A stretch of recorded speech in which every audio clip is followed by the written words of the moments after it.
So, 59 years later, the monster rematch of the century is finally here, and this one's a blast. All I can say is, wow, the Monsterverse really ended the franchise right. But we have a lot to get through here, and this movie isn't perfect. You don't have to worry about spoilers. I will give you a warning once I start getting into those, but I will keep it spoiler free at first, of course. If you enjoy the review, don't hesitate to drop it a like, that would be very much appreciated. But anyway, did the fights between these two monster icons deliver? Was the movie fun? Were the humans boring? Who won? Don't worry, that will be until the end of the video during the spoiler section. Let's find out. So the first aspect worth mentioning is that this movie really feels like a sequel to King of the Monsters. The dramatic shift in tone between Godzilla and Kong Skull Island, and even between that and King of the Monsters, is completely gone. Which was a huge positive for me, because until now, those first three films have such dramatically different tones that they almost feel like they're set in different universes. But Godzilla vs Kong, just like King of the Monsters, takes very little time in getting into the monsters and action overall, with the human plotlines feeling way more to the side than in Godzilla 2014, for example. And that's something I want to highlight, because from the first tweets made by critics who saw the movie early, they certainly weren't as put off by the human plotlines compared to the previous movie, which I completely agree with. That was a huge plus. I mean, don't get me wrong, those plotlines involving the humans can also get silly at times, but they are not as in your face as the whole, oh my kid died so I'm gonna release the monsters ordeal. But I think fans and even casuals will honestly be happy that technically Kong is the main character of the movie in a way. Godzilla is way more of an anti-hero this time around, and obviously Kong is more relatable, so there's a lot of emphasis made on what Kong is saying through the sign language with this little girl. However, I really liked how they handled the monsters and respected both their legacies. With Kong definitely being the victim here, not just because Godzilla is out to get him, but for various other reasons actually. So the movie really makes you feel for Kong at various points throughout the film. Thought that was great. That really helped out in balancing out the human stuff with the monster stuff, because usually the monsters are there to destroy buildings or fight one another. But this monster literally talks, and he's very important to the plot and the humans' goals. So I think it actually helped out the human aspect in a way. This time round, Millie Bobby Brown and especially Carl Chandler felt like bit part players who aren't even aware of the main plot involving Azar, Tarzan and the rest. So I wish they were more involved and that their paths actually met by the end of the movie somehow. I feel like their respective goals in the story felt too separate for me. But we're here for the fights now, aren't we? And yes, they were f***ing awesome. Just like Michael Dougherty didn't give a shit and just made a Godzilla movie for Hollywood with all the classic monsters and crazy monster plotlines, Adam Wingard didn't give a shit either, and he just made Godzilla and Kong fight for as much time as he possibly could. And that's what we're here for, baby. So now I am going to get into spoilers, so click away now if you haven't seen the movie, and come back after you've done so. Unless you don't care about spoilers for whatever reason. Okay, so obviously, the main spoiler that isn't even a spoiler anymore because, you know, he's in the trailer, is Mechagodzilla.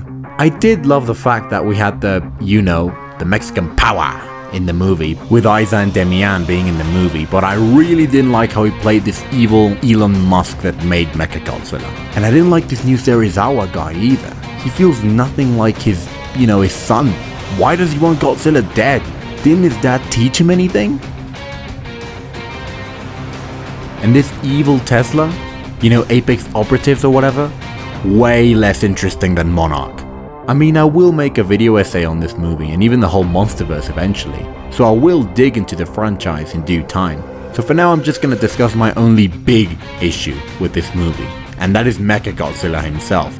I never actually liked the idea of a pilot controlling him. I always preferred him piloting himself somehow. Previous Godzilla movies came up with really dumb premises to make Mechagodzilla not need a pilot. And I think that this one, by actually giving this explanation using Ghidorah's head, was actually quite cool. So basically, Ghidorah is driving Mechagodzilla, which is freaking awesome, but that's it. Because this Mechagodzilla is so fucking ugly. It's the worst looking Mechagodzilla ever. It's the least cool and the least interesting. The original one from the 70s was cooler, Mechagodzilla 2 from the 90s was cooler, and Kiryu is 10 million times better. Why did they give him this overly robotic, almost prototype look? I know Adam himself didn't draw him, but he's the one who gave the green light on the design. Why didn't the filmmakers just do the same thing as last time?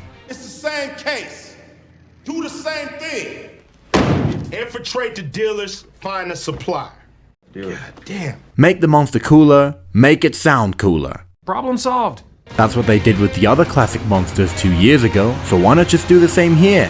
Who cares if this is a more realistic looking robot? This movie has a journey to the center of the earth in it. The realism has already gone out the window anyway. Just make him cooler, and give him a cooler roar.